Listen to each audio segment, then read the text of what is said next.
Welcome to Celebrity Interviews with Paul. I have with me John Halbert. He is a child of Lutheran Church of the Master, son of Bill Halbert, and member at Hope Lutheran Church out in Hollywood, California, where he is, along with everybody else in Los Angeles, an aspiring filmmaker. Welcome, John. Thanks, Pastor Paul. Good to be here. Good to have you. So how is life in the pandemic for you? Life in the pandemic is not bad. I work for a large law firm, and we were working from home, which was kind of nice, saving money on gas. We started working from the office again, but then California closed everything down, and we're back to working from home again. So, but you're working, so I'm working. You got 3 hots and a cot. You're good, right? Yeah. And a roof over your head. Right. Well, we came to talk not about your day job, but about your avocation in filmmaking. I know that you did a couple of movies for Hope Lutheran Church, a couple of brief documentaries, one on the 70th anniversary, and then we've shared here through some circles, people might remember the Unintended Mission. What was that about? That was about our church's project of sending recovery Bibles to people in prison. And I did that because I wanted to share the word about the program, and thank you for your support. That was much appreciated. Yep. And I wanted to encourage people to find out more about the fact that this recovery Bible was really effective in helping people in prison recover from their addictions. Right. So the recovery Bible is a themed Bible with helps and ideas about recovering, people dealing with substance abuse, and kind of by chance your pastor got asked to give one to somebody. Right. And next thing you know, you start getting flooded with letters asking for Bibles, which giving away Bibles seems like a good thing for a church to do. Exactly. And you said now for the 70th anniversary, you had a little bit more resources than most churches to put a documentary together, right? Right. That's one of the advantages of being a church in Hollywood. Yep. We had films going back to the 40s. Wow. Yeah, our pastor's father was the pastor of our church before him, and he was very active in the Hollywood community, and so he had a lot of material going back. And our church unfortunately burned down, but that was one of those blessings and curses because we have a lot of footage from local TV news about that whole thing.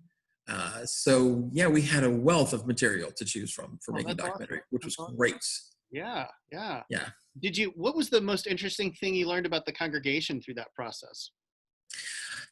One thing I learned, which I hadn't known before, was that the church was originally a Methodist church, and the Lutheran Church bought it from the Methodists. Okay. Yeah. So I learned that the church, had been around a really long time, had been successful for a really long time, and that one thing I learned was that we had been very active in the film industry for a very long time. Right. And I learned a lot about how the church had recovered itself, not recovered from addiction, but the church had recovered when it burned down. And I learned what was involved in that, because there was a real issue of whether or not to rebuild the church in its location, which was extremely valuable real estate in the middle of Hollywood, or to just move somewhere else. And they decided to rebuild here. And that took a lot of determination, a lot of work, but it was worth it. Okay, good. Now you've been doing film competitions. You told the 48-hour film festival, which is you get a prop, a character, and a line of dialogue on Friday night at 7:30, and by Sunday night at 7:30 you have to have produced a short film. Right. So what was? Tell me about that. Tell me about your last adventure with that.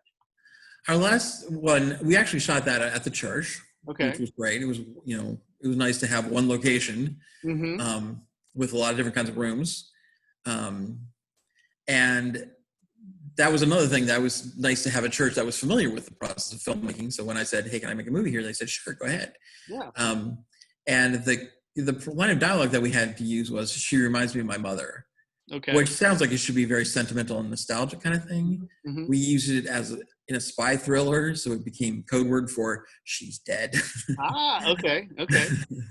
And that was a lot of fun. It's actually started going out to festivals and started doing well on festivals, which is really exciting. Yeah, that is a lot of fun. Yeah. What since you've been making movies and making films, what have you learned about movie making and the process? I've learned a couple of things. One is that it's very chaotic Mm-hmm. because you're using every day is something new. You're usually shooting on a new location. You're shooting new lines of dialogue. You may be using new characters, new actors, maybe new crew members. So every day is different. Every day is, completely new. But because it's so chaotic and so energetic, you bonded with people very quickly. Oh, sure. Like in any kind of intense situation like that. Right. Like members of a combat unit in war, they become best friends very quickly. Right. Because you learn who you develop, relationships of trust very quickly. Either that or, you hate each other.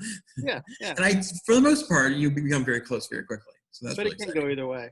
What led you to movies? I did a lot of different things. I was a philosophy major, which was very intellectually serious. I was a cook in restaurants, which was, very energetic and exciting. And I was in politics for a while, which was also very energetic and exciting. Yeah. And so I looked for something that was a combination of all those different things. It was very creative visually and, in terms of writing. And that was very exciting, and they used a lot of technology that I didn't necessarily have to use, but used a lot of technology. And one day I woke up and it was like, film schools might be a good idea, so let's try that. Yeah, why not? So it worked out. All right. What have you learned about yourself through the process? Well, I've always known that I was creative. I never thought that being creative was something that I could make a living at. And so I've learned to appreciate that part of myself. I also learned that I'm really good at making decisions. Okay. Which I was not expecting when I was a philosophy major. I'm also really... Philosophy majors just talk about how you make decisions or why you make decisions or what decisions might be made. Although they don't actually make them. Although I will say, of course, you do resemble a philosophy professor. I think your predecessor... Pastor Tom at Lutheran Church, the master, still calls me professor. So, well, if the name fits, it's fine with me. Yeah. And I also discovered that I really like being in a very energetic, fast-paced situation. Again, very different from philosophy when you sit alone in a room. Well, and different from kind of really the day-to-day grind of law, I would think too. Right. Legal system is aside from courtroom dramas, it's pretty tedious from what I understand too. Yeah. In a different kind of way. Right.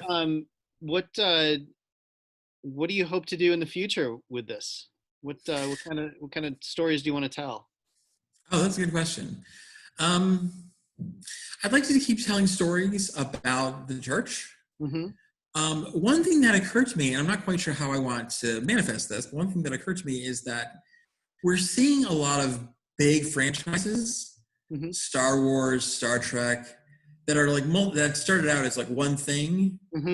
Like Star Trek was a TV show, Star Wars was a movie, and they expanded into these multimedia things. Right. And it occurred to me that Christianity is sort of the ultimate multimedia franchise. Oh, okay. Right? One thing that filmmaking as a documentary filmmaker taught me is that it taught me to appreciate how much the visual arts have been part of Christianity basically forever, right? Right. Or we've been arguing about the visual arts. right. And I'm not quite sure how I want to turn that into something, but that is something that I'm interested in. I was thinking lately too about like even little things in the church, like the color purple that we use during Lent, right? So the purple it's a heavy color, it's a weighty color, so you get that kind of somber tone with it.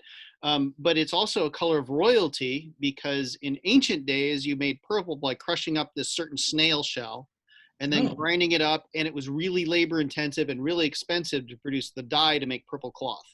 Oh, okay. Oh, that's why. Okay. So only the royalty could afford it, right? Right. That's why it's that symbol of that. And it reminds me of like what I was thinking with that is that there are layers and depths to even the simplest of symbols. right? Right. And elements. And the more we understand those depths and those layers, the more rich our worship experience can be, and the more fulfilling. A lot of Christian, like especially stuff from the earlier part of the 1900s, you'll see IHS on a lot of things. Right.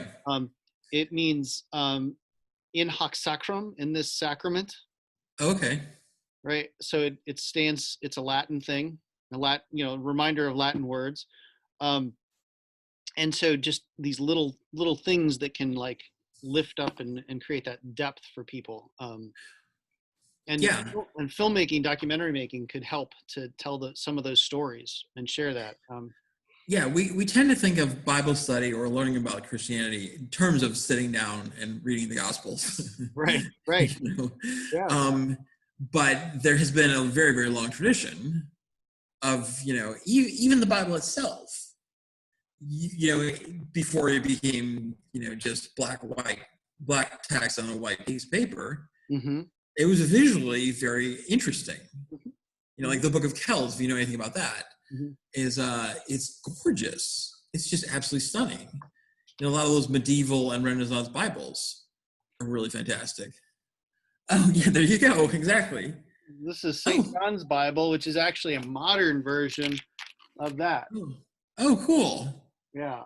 Sorry, now I have to look down. All written by hand. It's beautiful. Nice stuff. Yeah. It just happened to be sitting on my desk. Nice. And I've done, part of what I've done sometimes, in the stained glass in pre-literate days, the purpose of the stained glass was to tell Bible stories, to teach the Bible to people who couldn't read. Right, exactly. And I've even done that at Church of the Master. I've taken them on tours of our stained glass window during the sermon. Oh, that's a good idea. Kind of, this is what, see this here, and help people like see the depth that's present in all of that too. So. Yeah, it occurs to me that we have been, in the pandemic, our church has been videotaping services. Sure. And we have a friend on the church council who puts them together, who videotapes everything. Mm-hmm. And she manages to make them very visually interesting, but she keeps saying, what else can we do? Mm-hmm. And it occurs to me that maybe we can find art that's relevant to the sermon, mm-hmm. and ask the pastor to preach on, okay, what's the relevance of this, particular image? Sure. Yeah. Or take the sermon and then incorporate images in there, assuming you get copyright permission and it'll get sued. Right. Which is why us filming our own stained glass is probably one of the safest things you can do. Exactly. Yeah, that's true. Yeah. So in the midst of all of this, we have, life is turned upside down. We're cut off from people physically in a lot of ways. Where do you find joy? Oh, that's a good question.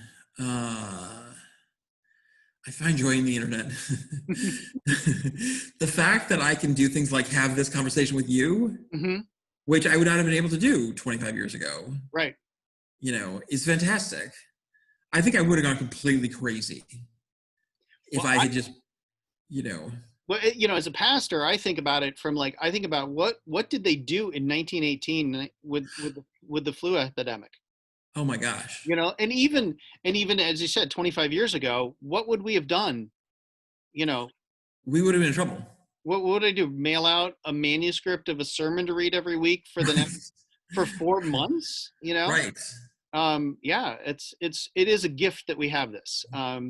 And it's fun to discover new things. I never thought I'd be doing Zoom interviews that I record and share with people, but it's been a blast. And I've gotten to connect with people like you and like lots of different parts of my life, which has been a lot of fun, and lift up different things. So all that is to say, thank you. Thank you for reminding us that we can actually find joy in the internet. And thank you for your journey. I look forward to, we'll share some links, and we look forward to seeing the next installment in your filmmaking odyssey, John. So thank you, John Halbert. Wonderful. Thanks, Pastor Paul. Blessings to you and your people. Blessings to you. So glad I could do this. Thank you.